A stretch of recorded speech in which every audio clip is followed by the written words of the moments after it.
There we are. We are live. Are we live? Hi, everybody. It's Suzie and Matt. Hey. Solutions. It's Suzilla time. Suzilla here at the Enrollment Center in Wenatchee. Yes, indeed.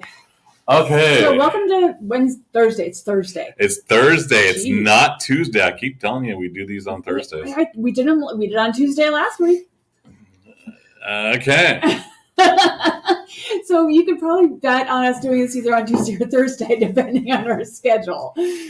So this is one of those. We were riding in the car. Yeah. And on comes a Poppy service message for COVID. Yeah. It was there was two of them. Yeah. The first one was your basic, get your COVID vaccine. It started off with COVID's worse than it ever been or something like that. I don't remember exactly how it worked, but it was so peppy and cheery. It's like Cheerful voice. That tone is everything, and it's like, really, guys? Yeah. And it kind of leads to the topic, which is, are you living an off-balanced life? That is an interesting question. Because, there are folks out there that, put on rose-colored glasses and paint with, wonderful sunny pictures that everything's wonderful. And then there are other people who are just the exact opposite, mm-hmm. where everything is just horrible. At all times, with no question about it. So, yeah, and how do you find the balance? And that is a trick, because of course, barring chemical imbalances in your brain. That's a whole other story. Well, I'm kind of using the Maslow's theory of hierarchy. Okay. We'll get a little bit geeky there. It's a wonderful little pyramid. Uh-huh. Once your base fulfillments have been need, like your shelter, uh-huh. That thing, you kind of grumble, oh, I've made it, and then you move on. That's that off balance, that grumble phase. Okay. So we all move and develop into, different people, mm-hmm. by being a little off balanced. Okay. I guess I see that. Because, hey, if everything's wonderful and perfect, why would you leave it? Oh, yeah, there's some, okay. So, but if something's horrible and awful, wouldn't you want to leave it? Not necessarily. I know, right? Because you're feeling something. Yeah, sometimes it's just feeling something versus nothing. Yeah. But it's usually an intentional thing. And it really is where we're kind of at as a society. Okay. Because if you think about it, there's about 30% of the population that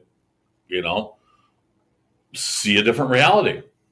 Like if you look in the sky and I could see through your eyes, the sky would be green kind of level? No, these are the folks that think that COVID's a myth.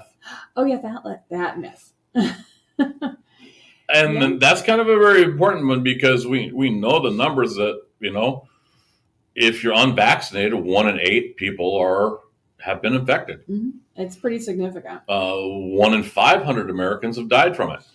Yeah, I don't like that. And then how can you say? But there are people who are just being willfully ignorant about it. Yeah, well, being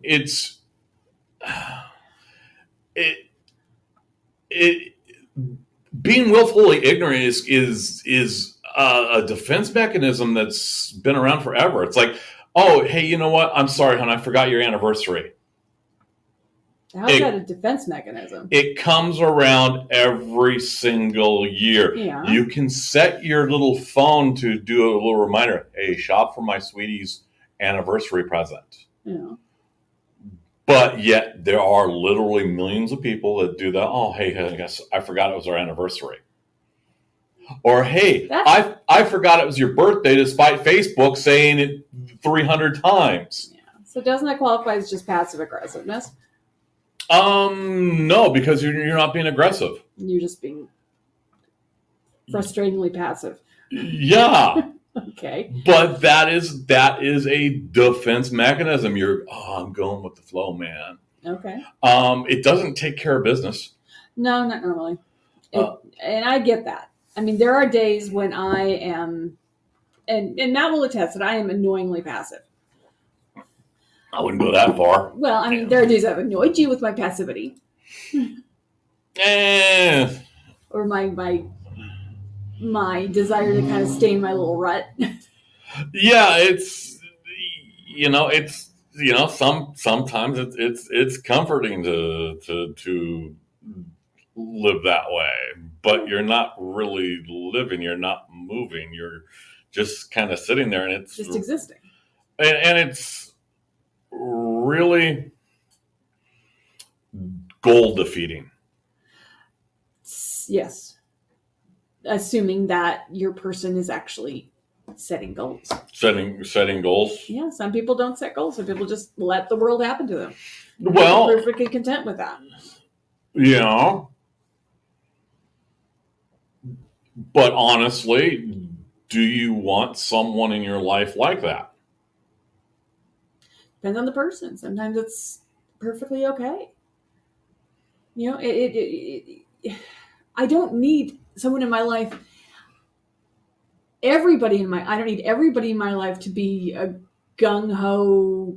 Well, no, it's not necessarily being gung ho. Okay. It's about, actually setting goals and, developing themselves to a better person. Do you want your kids to be living on your couch, in the basement when they're 30? Oh, well, there is that, yeah. But if you're 70, it's not necessarily a bad thing to just kind of chill.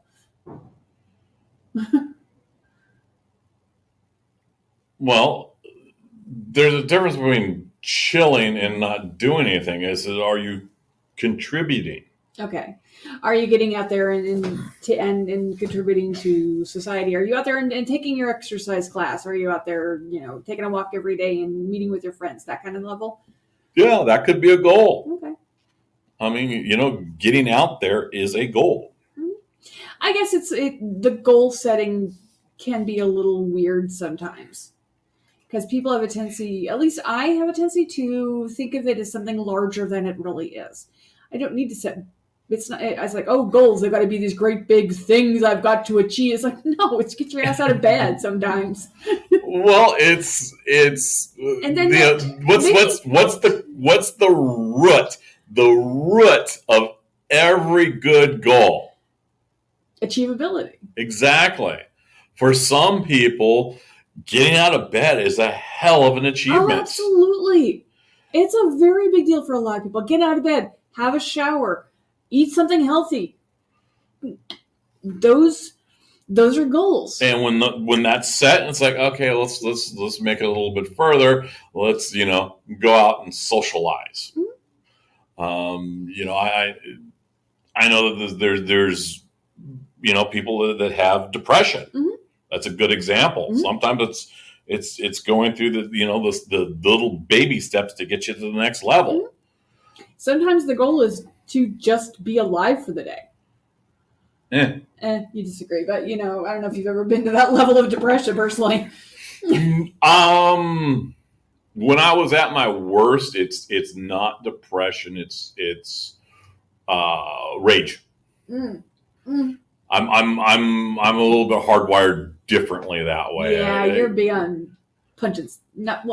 You appropriately punch things usually. Yeah. Well, when you were younger, it was harder, but. Oh no, I had people that couldn't understand it, that tried to keep up with that level of turmoil that comes with, oh, let's see here, father dying early and experiencing combat. Yeah.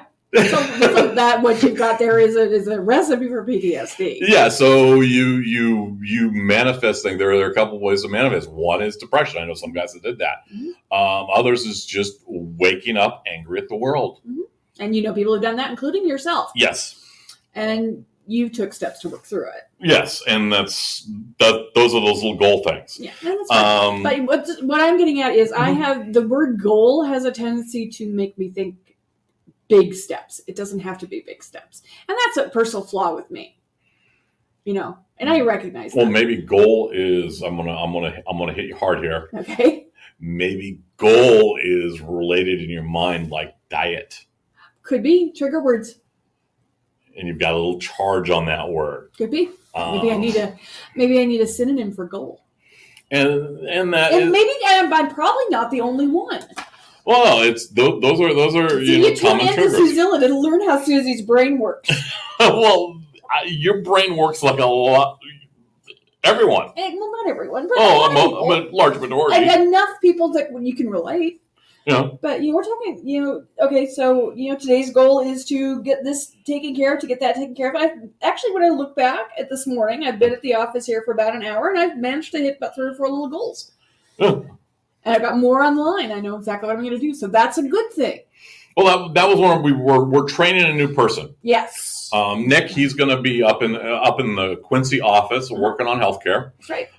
So we're going through some training, and he was kind of amazed on what we'd accomplished. I'm amazed at what we've accomplished, Matt. And it's like I had to tell him, it's like, because it's compared to the offices, and it's like you guys seem to be always in control. And it's like, Nick, I was taught on how to maintain control when people are shooting at me. That's true. I wasn't. Yes. I've never personally been shot at. Yes. And I've never shot at anybody. And the difference is I'm at the front. Mm-hmm. So that level of craziness doesn't get to the back. It's true. Now, I have been the gatekeeper more than once in my business life. Yes. And did the whole keep the chaos from hitting the back office, as it were. And I'm actually pretty decent at it. It's a lot of that's just hanging to fun. So, if we're getting back to our original topic, it's people who have been living in their little bubble without seeing how the world actually is. Well, I'm not saying bubble. Bubble is a really inaccurate term. It's off balance. Okay. Because you're stumbling in one direction and you're not correcting yourself. Okay, so you're stumbling, potentially falling, and living in a certain level of chaos. Yes. Okay. When you're looking at television shows, because that's a great medium form, are you choosing to live in a sitcom where everything's organized, or are you choosing to live in a true crime drama scene where everything's just messed up? See, that's interesting, because your true crimes, you're like your not the word, not situational, but your procedural dramas, like CSI, and they're actually very structured, because it's always the scientists trying to solve the case, and it's a very structured process. Yes, it's the outsider looking in. Right. It's never the person inside going, let's solve this. No, they're usually dead. Not always. Depending on the case. I don't watch, which one's the one that was on forever? CSI? No, I watched CSI. There's another one. Law and Order? Yeah, I never watched Law and Order. That one was more... Alexa, mute. A little more chaotic, I think, because they dealt with, didn't deal with bodies. They dealt with crimes. Mm-hmm. So, anyway.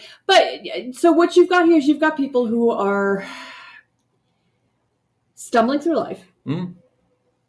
And what does that have to do with cheery radio messages about people, because that's pushing in one direction. Okay. Aren't we being judgmental by the fact that this cheery message was put out there?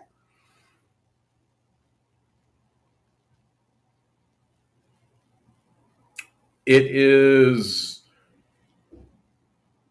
You can say it's judgmental, and you can also say that it was done in a manner to provoke a conversation.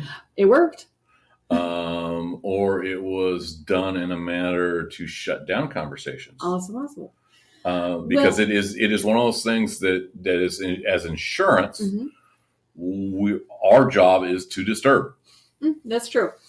Okay, so here's my thought about why the get your COVID vaccine. Hundreds of thousands of people have died.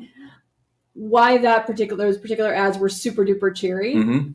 Because they weren't meant to be listened to. That's possible. Because let's be realistic. your standard radio, a basic radio ad has, they're kind of just sort of blah, blah, blah, blah, blah, blah, blah. And they're all kind of the same feel, same tone. So you kind of they're just there and they're kind of in your background noise.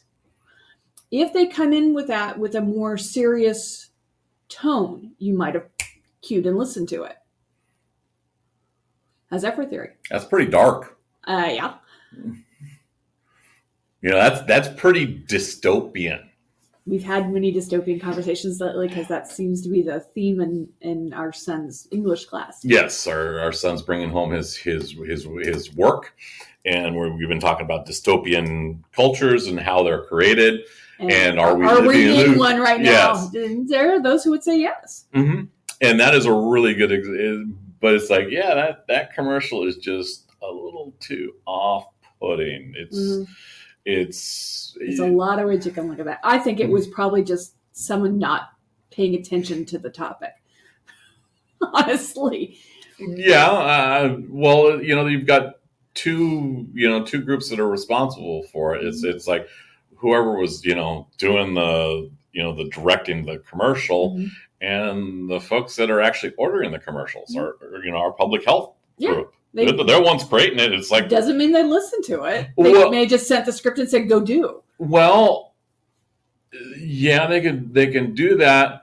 However, I have this feeling that some of our government groups and our outreach groups are really poorly designed to do effective marketing. Oh, we know that. Because I talk with a lot of advocate groups with healthcare.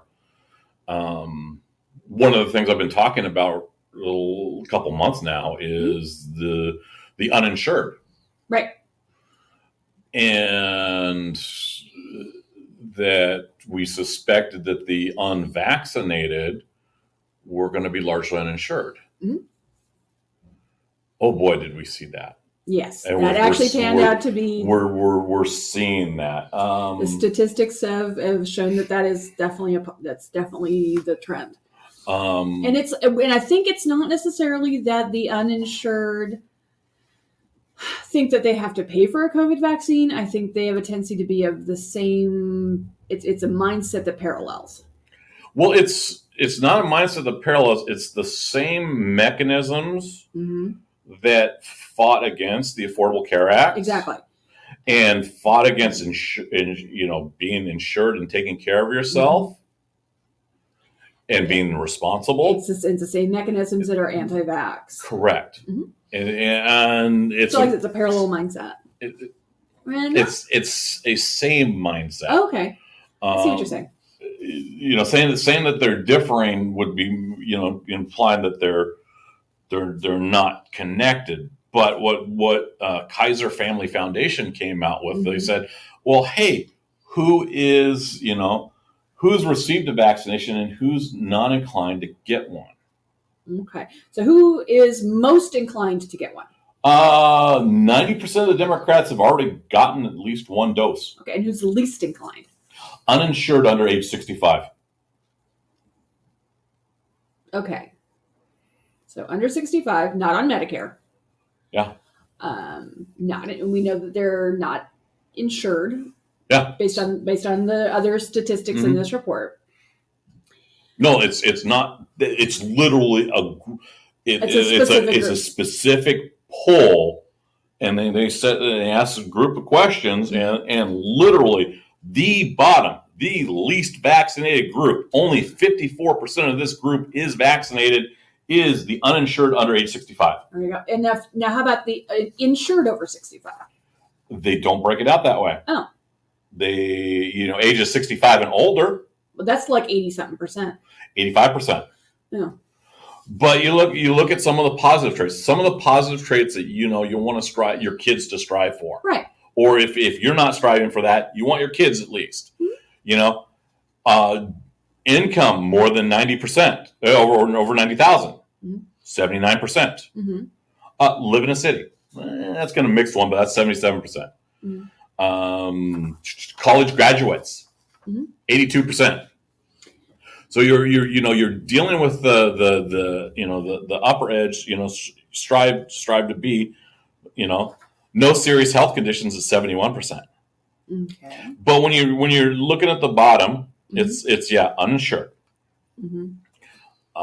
Republicans actually score higher than the uninsured. I think what could be the whole uninsured or representing as independent or whatever, or Trumpicans. I don't know. The categories would overlap. Yeah. Rural residents, white evangelical Christians, ages 30 to 49, adults without college degrees, Okay. ages 18 to 29. Again, that problem that had, they're the young invincibles. Remember that campaign? Yeah, that's a tough one. Independents, 68%. Mm-hmm. So, income for less than 40,000. So 68%. low income, lower education. Men, that macho, I'm invincible. Cry macho. 69%. Insured under age 65. That's the one I wanted to know. 71%. See, there you go. So that's a group that's okay, you had a shot. You're taking care of yourself. For catching COVID, that 1 in 8 goes to like 1 in 11,000 when you're vaccinated. Yeah, it really does make a difference. And in the event you do get the virus does get through your defenses, you're less likely to spend hospital time. Yeah, so that's that balance that we're talking about here. It's okay, what can I do to take care of myself? It's like, we're living through this, so I get vaccinated. Right now, we've reached the point where, hey, it's FDA approved. That's right. So there's none of that. It's gone through the emergency. That's not a fight they can go with any further. And there, there's actually been quite a few religious leaders that have said, if you care about your neighbors, love your neighbors, get immunized. Yeah, and they've talked that way. So it's that taking care of basics. It's the, and one of the things that I've been starting to do a little bit of research on the GoFundMes. Yes, because they're springing up like crazy. They are springing up like crazy, and we're seeing that trend. Uninsured. Well, I think it's just not. Well, yes, the uninsured, but some are. Well, no, the ones I know of, never mind. We did have one that was insured, but still ended up with a lot of health insured, but not final expense insured. Yeah, and that's one of those things that we talk about on a regular basis. At least have some small policy. Yeah, something to take care of the last little bits. If you think of hey, this work policy is good. Well, what happens when you stop working? There you go. Because we've seen that one. Way too many times. And the last couple of weeks, we've been kind of inundated with the requests for, hey, I need health insurance because they're going to incubate a loved one. Intubate.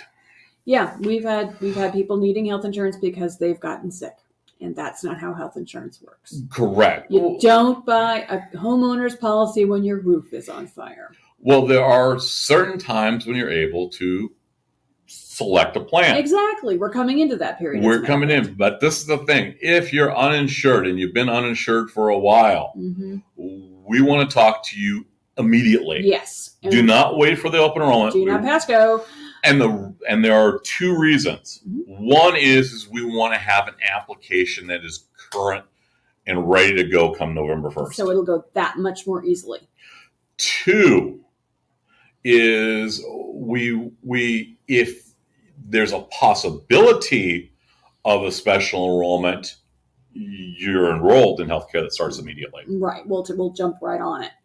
And those are the two big reasons why we say, if you're uninsured, we want to talk to you now. Select now. Yes, we might not be able to get a plan to start until January 1st, but you're in process. Mm-hmm. You've made that much more progress. Because we know that about 20% of the people that are walking around without insurance never even priced. Yep, didn't even look at it.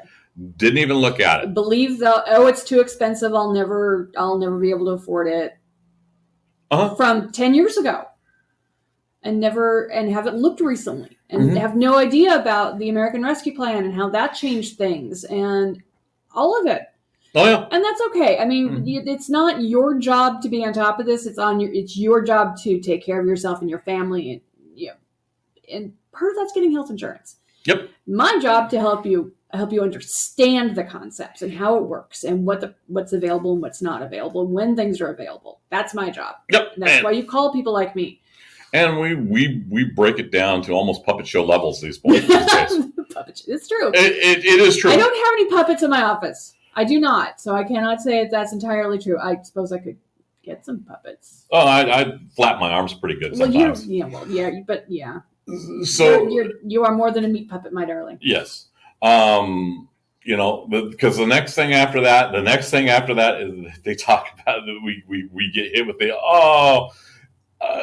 because we get hit with these. It's brutal. It is. At certain days, it's brutal. Devastating hearing these stories, and there's so little we can do to help. Yeah, it's the healthcare we can. It's like, okay, yeah, you get a condition, we can work with you next to open enrollment. Yeah, that is sometimes that's all we got. Sometimes that's all we got. However, when you start looking at major, I need long-term care, that becomes a hard no. Yeah. Because they underwrite that. Yeah, they do. And if you've got serious damage to you, you're never going to get a long-term policy. No, you'll never get anything like that. You'll never get it past the underwriters. The next thing is it's kind of like getting life insurance after you die. Yeah, it doesn't work that way. It doesn't work that way. We're seeing folks that are doing the hey, I need this, and they're relying on GoFundMe. You're ready for a brutal statistic? Oh, sure, go for it. A brilliant numbers person out of University of Washington was looking at the GoFundMes for COVID. Mm-hmm. We're talking thousands of these things. Oh yeah. 43% received 0 donations this year. Wow. And this is just the COVID ones. It was something like 90% of them never were fully funded. Most of them don't get funded. Most of them don't get fully funded. And it's like, okay, what's the difference between a GoFundMe and a life insurance policy? A life insurance policy's got to pay out. Mm-hmm. And then there's the question over taxes. Yeah, that's something that's... We tell people, it's like, okay, you're getting this. Well, you need to talk to your tax person, because if they grow big enough... It's taxable. And it's taxable, and probably... in a rate that is probably not typical. Well, in some, what is that? Single donation more than $15,000 goes outside of a gift. Yeah. They issued a statement, IRS in 2016 about it, and it was like if you receive if you're giving something in regards, say, hey, you get this memorial button, it instantly becomes taxable. So no stickers for you. No, yeah. There's no quid pro quo. Quid pro quo. Then the next thing is if the total amount's over 20,000, with more than 200 donors. That's the next level. So if you passed one of those marks, you want to talk to your tax person. Yeah. And in addition, here's the wonderful thing about that is insurance policies aren't taxable income. No, they're There are actually there are certain ways in there that are actually a tax dodge. That's right. They're shelter. Tax shelter. Shelter. That's different than a dodge. Well, it depends on where. Dodge is a Virgin Islands. It depends on what your attitude is towards them. There you go. If you don't understand them, it's like, oh yeah, all it gets term. Well, sometimes you outlive terms. Yep. Term insurance is a race.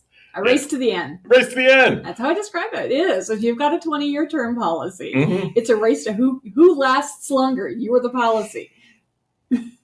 True.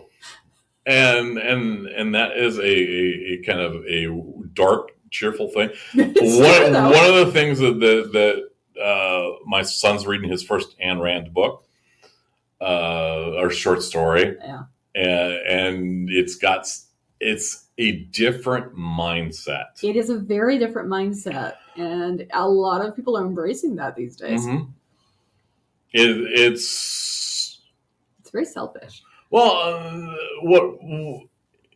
it's a viewpoint. One of my favorite comics is the Dark Coffee, mm-hmm.